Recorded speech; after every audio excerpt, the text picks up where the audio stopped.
चलिए शुरू करें चैप्टर को। आइए, एफएम के अंदर अब हम अपना एक नया चैप्टर शुरू कर रहे हैं, cost of capital. Cost of capital, ये जो चैप्टर है ये फॉर्मूला बेस्ड है। इसमें कुछ फॉर्मूले हैं, उसके हिसाब से चैप्टर बनाया गया है। चैप्टर एवरेज टफनेस पर है, ना बहुत इजी है और ना बहुत टफ है, average. Question every time exam में आता है, कोई भी अटेम्प्ट ऐसा नहीं गया कि कॉस्ट ऑफ कैपिटल से क्वेश्चन ना आया हो। इन एवरी एग्जाम यहां से क्वेश्चन आता है। इसका जो वेटेज एग्जाम में रहेगा वो 5 मार्क्स से लेके 8 मार्क्स का रहेगा। वैसे आमतौर पे 6-7 नंबर का क्वेश्चन यहां से आता है। इसमें से किसी भी प्रकार की थ्योरी एग्जाम में नहीं आएगी, कोई थ्योरी नहीं आती इस कॉस्ट ऑफ कैपिटल से। ऑल्दो 2 क्वेश्चन मैं फिर भी आपको बोलूंगा इसको एक बार कर लेना, बट वो आते नहीं है। इसमें प्रैक्टिकल आएगा या एमसीक्यू या केस सिनेरियो। एमसीक्यू 2 नंबर का, प्रैक्टिकल 5 से 8 का, केस सिनेरियो लेस चांसेस आ सकता है, but there are less chances of case scenario. इस टॉपिक से केस सिनेरियो आने के चांसेस बहुत कम है। एमसीक्यू आ सकता है, प्रैक्टिकल आ सकता है, थ्योरी नहीं आती है, और केस सिनेरियो बहुत रेयरली आता है।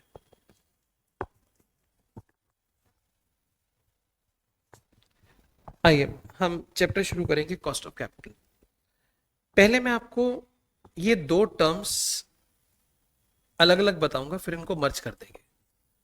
एक कैपिटल, एक कॉस्ट, फिर कॉस्ट ऑफ कैपिटल सिखा देंगे। कैपिटल आपको बहुत बार बताया, कैपिटल का मतलब क्या होता है?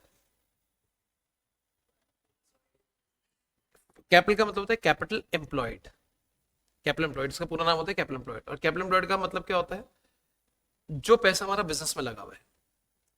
जो पैसा बिजनेस में लगा है वो कितनी जगह से आ सकता है? 2, डेट्स और इक्विटी। डेट्स में क्या क्या चीजें कवर होती हैं? जिसके ऊपर हम इंटरेस्ट पे करते हैं। और इक्विटी के अंदर क्या क्या कवर होता है? जिसपे हम डिविडेंड पे करते हैं। इक्विटी कितनी तरह की होती है? इक्विटी, ये नया सवाल पूछा आपसे पहली बार। इक्विटी कितनी तरह की होती है? इक्विटी 2 तरह की होती है, एक होती है एक्सटर्नल, एक इंटरनल। इसका मतलब अगर कंपनी इक्विटी शेयर इशू कर रही है पब्लिक को तो पैसे आ रहे हैं, ये कौन सी इक्विटी हुई? एक्सटर्नल। एक होती है रिटेन अर्निंग, कंपनी अपना खुद का पैसा लगा रही है, ये भी इक्विटी है, अपना खुद का पैसा, इक्विटी। इसको क्या बोलेंगे? इंटरनल। इंटरनल। अगर चॉइस करनी हो दोनों में से कि हम कौन सी इक्विटी लें, इक्विटी शेयर कैपिटल या रिटेन अर्निंग, तो बेटर क्या लगता है दोनों में से? क्यों? क्योंकि इसमें फ्लोटेशन कॉस्ट नहीं होती। अगर आप इक्विटी शेयर के माध्यम से पैसा रेस करते हैं तो आपको पैसा रेस करने में कुछ खर्चे भी तो करने पड़ेंगे। जैसे प्रोस्पेक्टस छपवाओगे, कोई सरकारी फीस वगैरह होगी वो जमा कराओगे, एडवर्टीजमेंट करोगे शेयर बेचने के लिए। लेकिन अगर आपका खुद का पैसा है उसमें आपका ये सब खर्चा लगेगा ही नहीं। इसलिए रिटेन अर्निंग सस्ता पड़ता है। तो कुछ चीजें नोट करेंगे, आइए लिखें। The term capital means, the term capital means, the term capital means capital employed. The term capital means capital employed.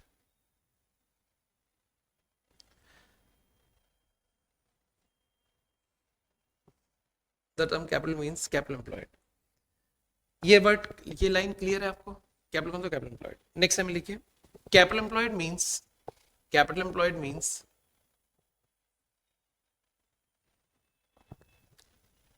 funds invested in business. Capital employed means funds invested in business. ये बात clear है? Capital employed का मतलब क्या होता है? Funds invested in business. Next लिखिए, sources of capital. Capital कहां से आती है? सोर्सेज ऑफ कैपिटल दो जगह से आती है, एक डेट्स और एक इक्विटी। डेट्स में क्या क्या चीजें होंगी? डिबेंचर और लोन्स, डिबेंचर्स और लोन्स।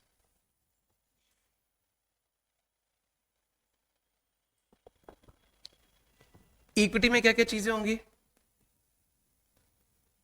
एक एक्सटर्नल और एक इंटरनल।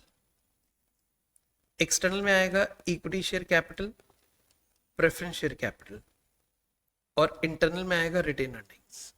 रिटेन अर्निंग्स ये सोर्सेज ऑफ कैपिटल है। बिजनेस में जो भी पैसा लगता है वो यहां से लगता है, डेट्स और इक्विटी से।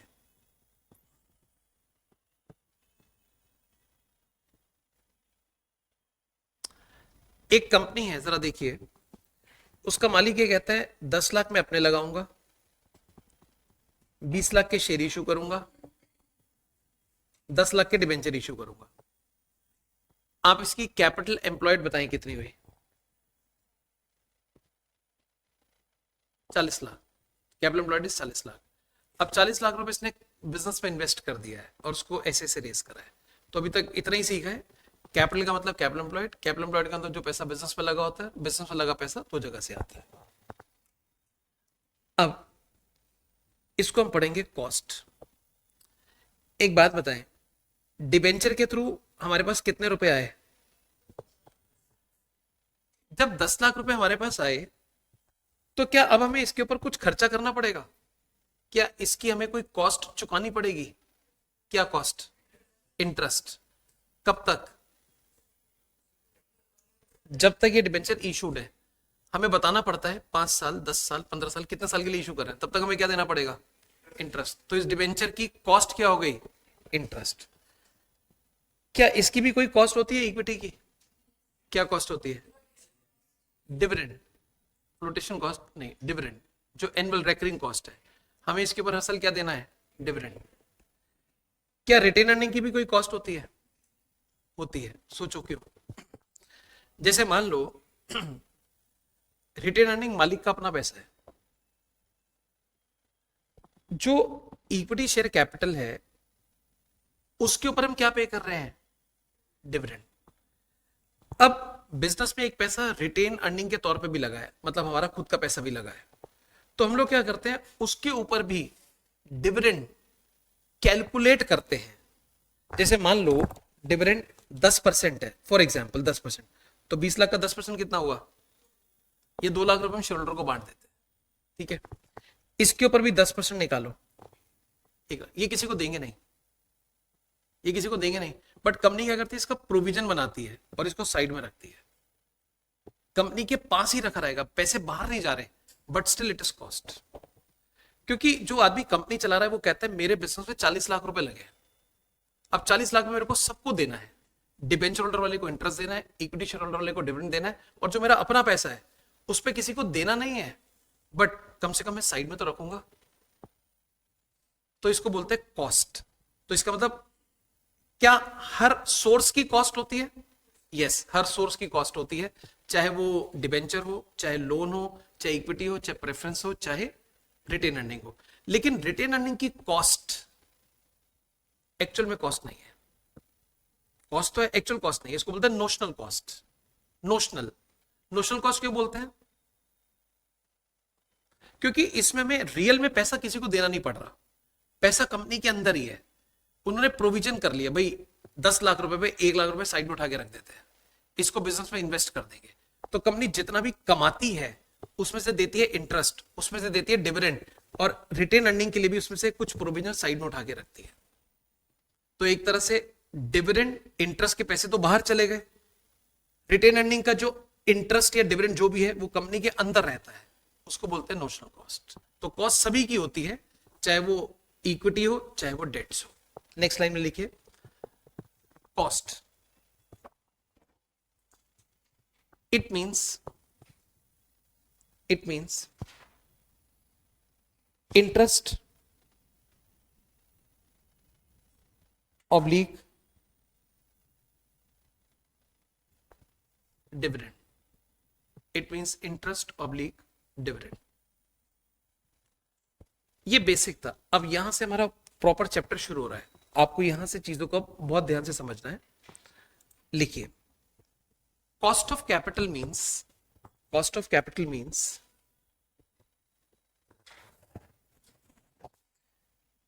minimum rate of return which firm should earn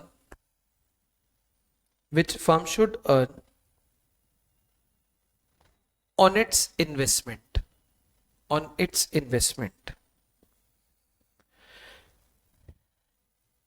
in order to satisfy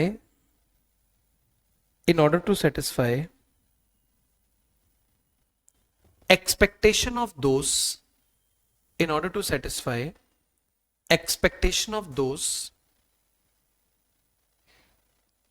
who provides funds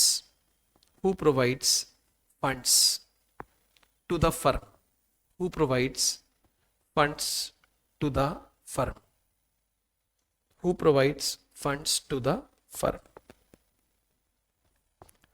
it is also known as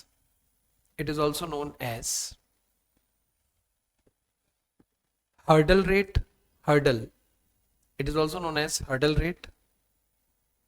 oblique cut off rate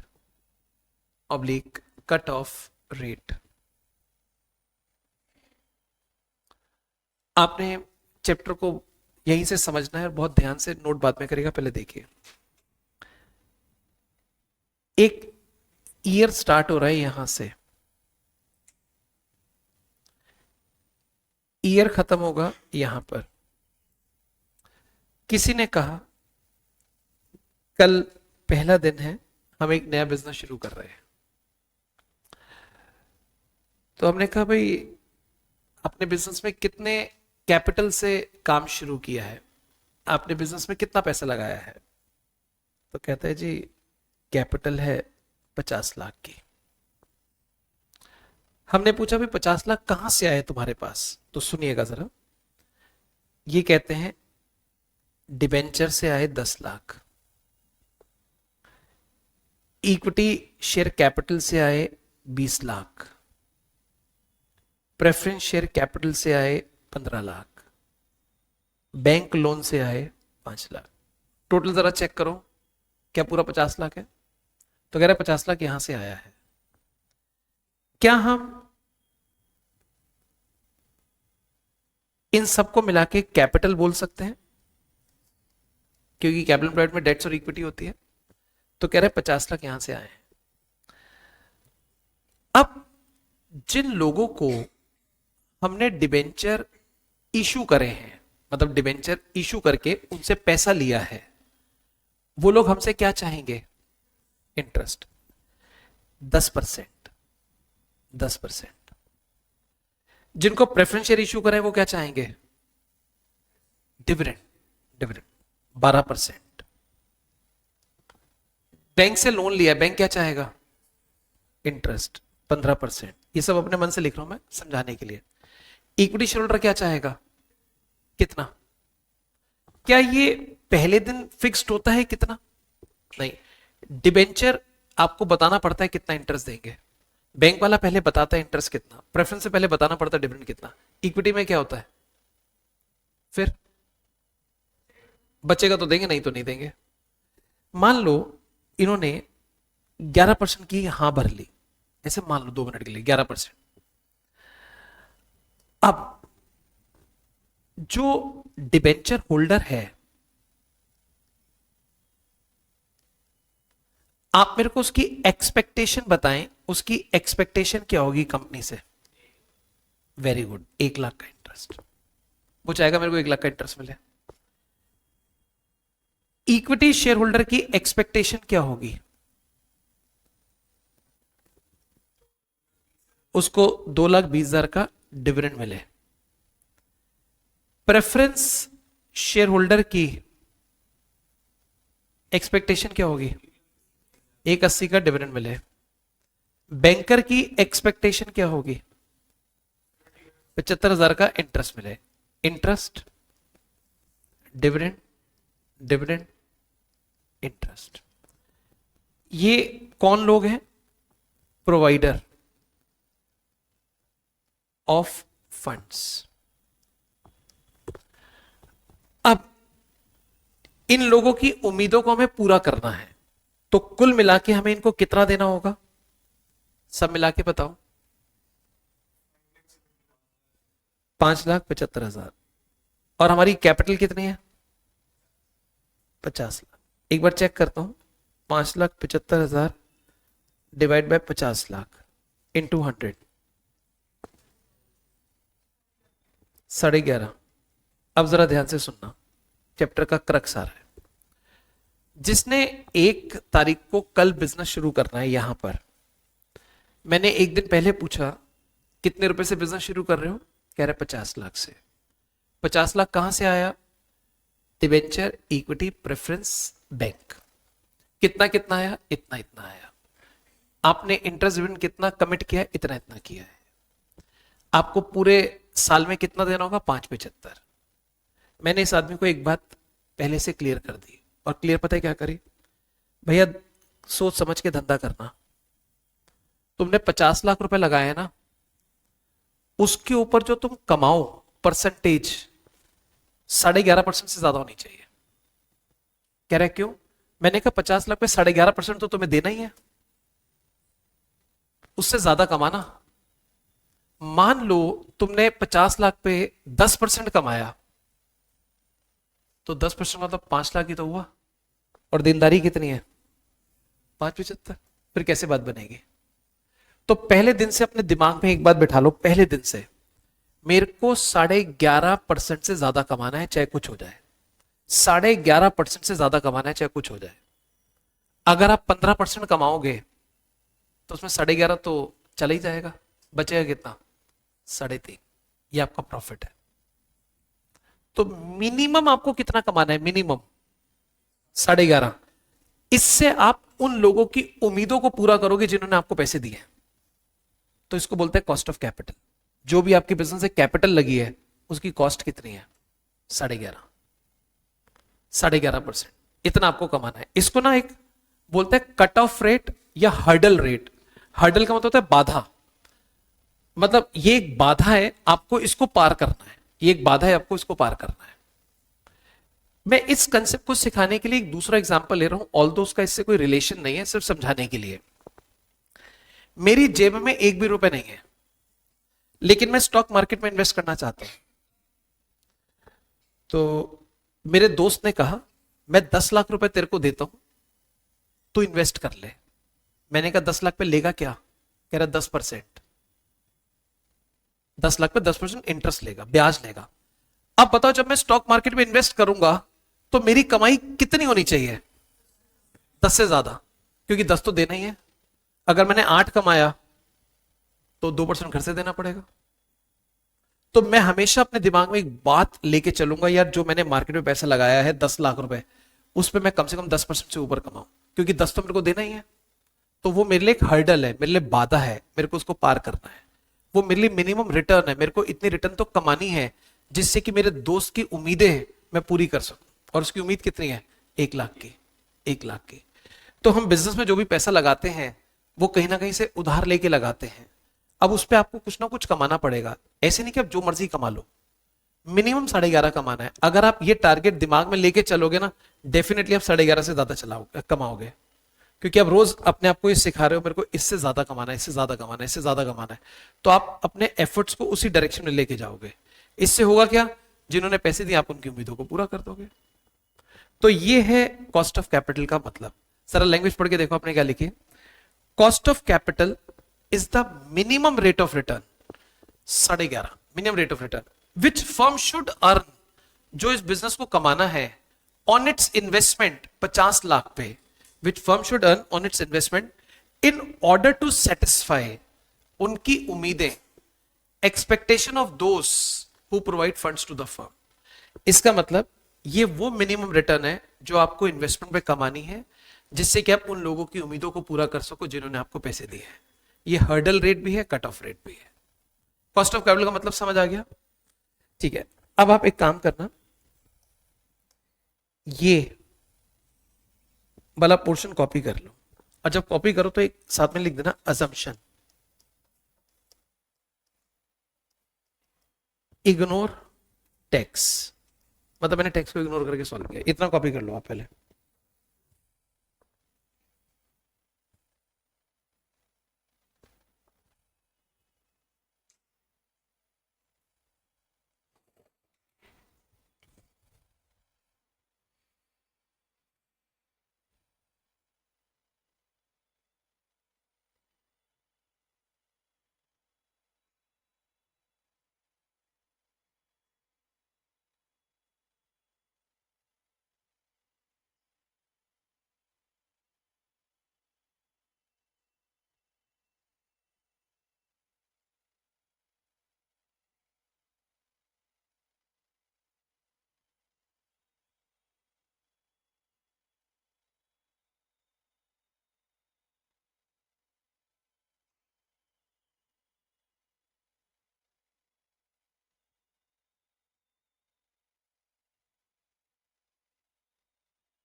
ठीक है, कर ली कॉपी आपने।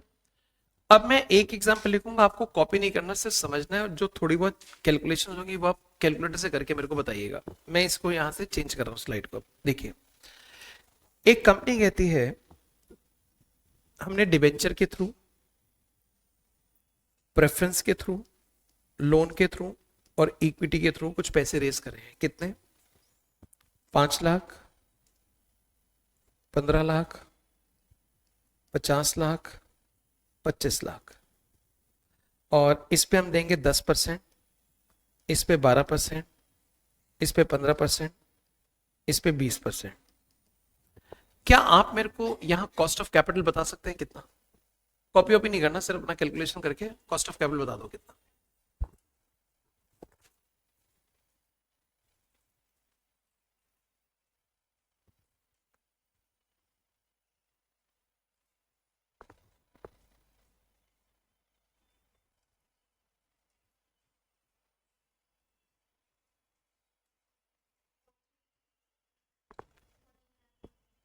कॉस्ट ऑफ कैपिटल तो परसेंटेज में होगी ना?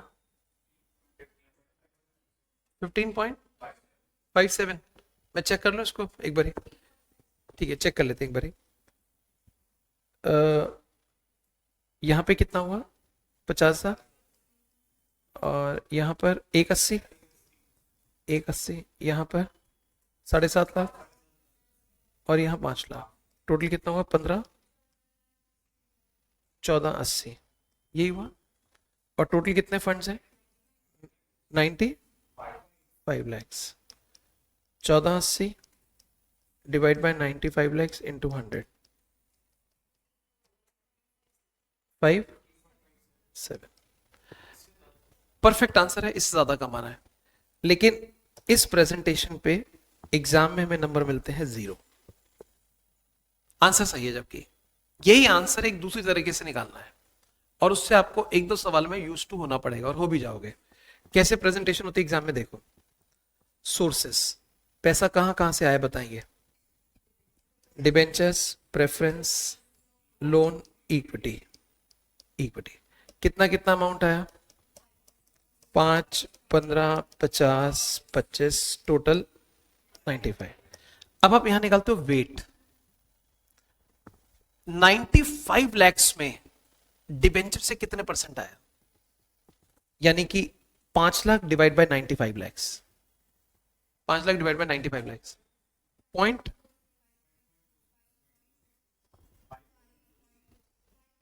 5 लाख ऊपर लिखेंगे, 95 नीचे लिखेंगे। हाँ नहीं, इंटू 100 नहीं करें, हाँ 0.05, आगे बोलो 26, ठीक है। मतलब एक तरह से 1 रुपए में 5 पैसे डिवेंचर से आ रहे हैं, 0.0526। 95 लाख में से प्रेफरेंस से 15 लाख आ रहे हैं, तो कितना हो गया,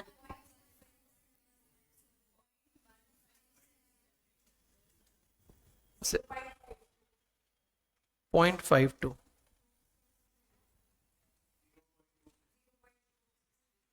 और टोटल हमेशा 1 आना चाहिए।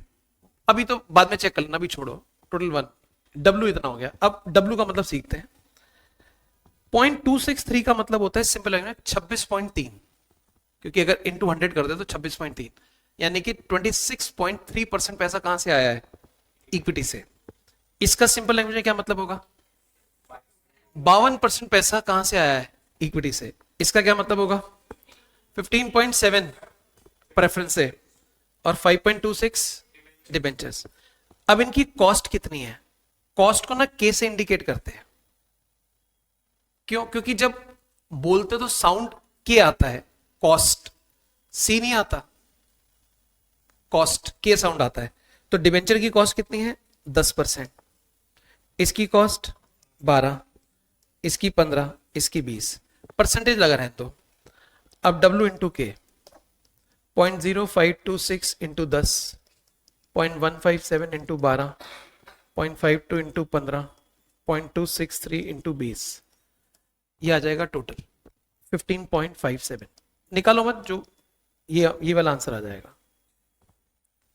इसका मतलब ये है 10% से इतने फंड फाइनेंस्ड है, 12% से इतने फंड फाइनेंस्ड है, 15% से इतने और 20% से इतने। ओवरऑल कॉस्ट हमारी इतनी है।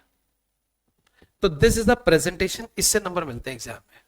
तो आप इंटरेस्ट निकाल के उसको 95 लाख से डिवाइड नहीं करोगे, आप निकालोगे W यानी कि वेट, फिर लिखोगे K यानी कि कॉस्ट, फिर दोनों को मल्टीप्लाई कर दोगे और आपका आंसर आ जाएगा। और इस आंसर को पता है क्या बोलेंगे, वैक, weighted average cost of capital. This cost of capital but this weighted average, statistics का कंसेप्ट हो गया, वेट लग गया ना, इसलिए इसको बोलते हैं वेट। और एक नाम तुमने बोला था अभी, क्या बोला था, overall cost, KO, overall cost. के मतलब कॉस्ट, ओ मतलब ओवरऑल, मतलब एवरेज कॉस्ट, ओवरऑल कॉस्ट कितनी। तो हमें हर सवाल में ये काम करना है। अब जब इसका प्रैक्टिकल क्वेश्चन आएगा ना, वहां पे 2 स्टेप्स होंगे। पहला स्टेप, किसी भी सवाल में आपको ये परसेंटेजेस गिवन नहीं होगी, ये तो आपको ये फाइंड आउट करना होगा। दूसरी बात, आपको ये फाइंड आउट करना होगा। 2 स्टेप होते हैं हर प्रैक्टिकल सवाल के अंदर। एक, डिबेंचर की कॉस्ट कितनी, प्रेफरेंस की कितनी, इक्विटी की कितनी, लोन की कॉस्ट कितनी, वो ढूंढनी है। एक वैक ढूंढना है। ये 2 काम करने होते हैं सवाल में। तो आपको ये क्वेश्चन कहेगा डिबेंचर से इतने रुपए आए, इक्विटी से इतने रुपए आए, इससे इतने, इससे इतने। अब कुछ इंफॉर्मेशन होगी तो आपको ढूंढना होगा भाई हमें क्या कॉस्ट पड़ रही है, और उसके बाद वैक निकालना। तो 2 स्टेप्स होते हैं प्रैक्टिकल सवाल में, एक इंडिविजुअल कॉस्ट निकालना, एक ओवरऑल कॉस्ट निकालना। हम आने वाली 1.5 क्लास में सिर्फ डिबेंचर की कॉस्ट निकालना सीखेंगे। डिबेंचर की कॉस्ट कैसे निकलती है, फिर प्रेफरेंस की कॉस्ट कैसे, लोन की कॉस्ट कैसे, इक्विटी की कॉस्ट कैसे। जब हमें सारी कॉस्ट निकालनी आ जाएगी, उसके बाद वैक तो मैंने आपको बता ही दिया, वैक में कोई मुश्किल नहीं है, क्योंकि ये सारी कॉस्ट आपको निकालनी आ गई। W आपको दे रखा है, वैक दोबारा थोड़ी सिखाएंगे, वो तो यहीं बताई दी हमने। तो ये है पूरा चैप्टर। इनकी कॉस्ट निकालने के कुछ फॉर्मूले होते हैं। डिबेंचर की कॉस्ट निकालने का फॉर्मूला, इक्विटी कॉस्ट निकालने का फॉर्मूला ऐसे। जो डिबेंचर की कॉस्ट है वो यहां कितनी दिख रही है? 10%। इसको बोलते हैं के डी, यानी कि कॉस्ट ऑफ डिबेंचर्स। प्रेफरेंस की कॉस्ट कितनी है? इसको क्या बोलेंगे? के P, cost of preference shares. के एल, कॉस्ट ऑफ लोन। के ई, कॉस्ट ऑफ इक्विटी। के ओ, ओवरऑल कॉस्ट या वैक। ये है चैप्टर। ठीक, आज इसमें इतना ही करें, नेक्स्ट टाइम कंटिन्यू करते हैं इसका।